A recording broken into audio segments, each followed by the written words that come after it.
Мен досы естен сөңке алып келдім. Мен сөңкені халықты келден бөлдім. Маған от туралы өте қызықты болды. Мен балақшаға барып Азазайли қызынан сұрадым. Азазайли қызы, маған от туралы көбірек.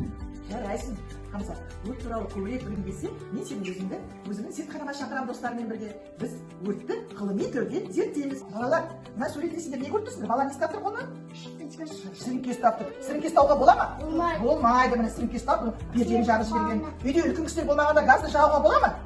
Болмайды. Дұрыс айтасыңдар. Мына қауіпсіздік ережесін балалар сақтау керек. Үйде үлкен кісілер болмаса, газды жағып сіріңкені ұстауға болмайды. Зертханаға қош келдіңіздер. Өртті зерттеу үшін бала менде мында керемет секірлер қойып шығады. Мұнда өртті зерттейтін өте көп құралдарымыз бар. Бала, өрт дегеніміз не? Өрт дегеніміз не? Өрт дегеніміз жану құбылысы. Өрт жанғанда жалын пайда болады. Ғылыми түрде сөйтіп айтады, жалын пайда болады. Ал не өртенеді? Ағаш. Дұрыс. Газ, бензин. Дұрыс. Ағаш өртенеді, газ, бензин өртенеді бала. Бала, бірінші тәжірибеміз үшін бізге не керек? Не бар? Не зат бар бала? Майшам. Және сіріңке. Міне сіріңкемен балалар майшамды жағамыз. Кішкене әрлеп тұрып қарайды. Міне көрдіңдер ме? Бізде не пайда болды? Жалын пайда болды. Көрдіңдер ме? Міне жалын пайда болды. Қазір енді отты былай ұстайықшы қолымызды.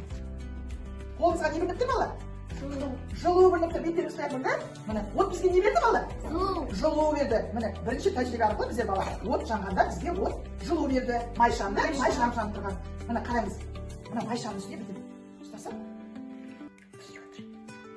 Бала не пайда болды көздері ме? Күйген. Күйеді? Күйе. От, міне күйе. Мына от жанғанда күйе алды. Енді яғни от жанғанда от не істейді ауаны? Ластайды. Көрдіңдер ме? Біріншіде бізге от деген жылу берсе, мына екінші тәжірибеде біздер көрдік. Міне жанғанда ауа ластанады. Келесі тәжірибеміз үшін бізге тағы да майшам керек, сіріңке керек. Балалар, қалай ойлайсыздар? Өртті қалай сөндіруге болады? Дұрыс. Құммен. Дұрыс айтасыңдар. Өртті сөндіру үшін бізге су керек, өрт сөндіргіш құлар керек, құм керек. Балалар, міне екінші тәжірибемізге қарайық. Майшамды тағы да жанып. Жанып тұр, көрдіңдер ме майшам? Қазір не істеймін қарайды. Жанып тұрған майшамды бүйтіп бүркеп алды. Өрт не істейді? Өшіп қалды, сөніп қалды. Яғни бізге өрт жану үшін не керек? Ауа қажетті. Бізде мына жау ауаны жібермей қалды. Сондықтан өрт өшіп қалды. Өрт жану үшін не керек балалар? Ауа керек. Қалай ойлайсыңдар? Өрттің түсі бола ма?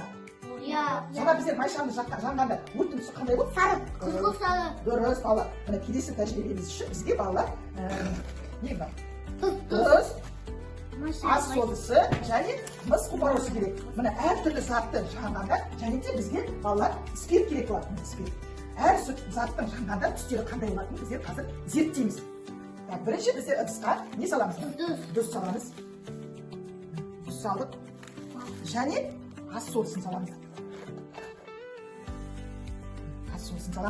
Келесіне қандай түсі? Көкшіл, мыс құбарусын саламыз. Ал үшінші ыдысқа тек қана спирт құямыз. Мына күйенің өзі жанбайды ғой, біздер жану үшін балалар мына спирт құямыз. Енді қазір үшеуіне жағамыз, сонда түстері қандай екен зерттейміз балалар.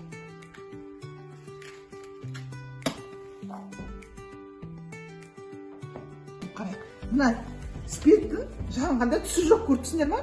Ешқандай түсі жоқ. Мына мыс құбарусының түсі қандай? Көгілдір де? Көгілдір. Ал мына ас соды мен тұздың түсі қандай? Ақсы болып, сары, кішкене сарғыш болып жанып тұр. Өшір қалай істейміз? Бүркейміз де? Міне көрдіңдер ме? Оңай? Өшіре салдық. Көрдіңдер ме балалар? Балалар, яғни өрттің түсі неге байланысты? Жанған затқа байланысты, жанған затқа байланысты өрттің түсі әртүрлі болады. Сіздерге бүгінгі зерттеулер ұнады ма? Балалар, ал енді мен сіздерге сұрақ қоямын. Балалар, біздер жаңа өртті өртегенде өрт бізге не берді әсілда? Дұрыс. Ал өртті жанғанда ауада не болады? Ластанады. Дұрыс. Біздер жаңа өртті қалай өшірдік? Біз оны қалай өшірдік? Бүркеу арқылы өшірдік. Міне қандай да біздер тағы да бір тәжірибе жасадық. Ол тәжірибеде біздер әртүрлі заттарды жаққанда оттың түсі қандай болды?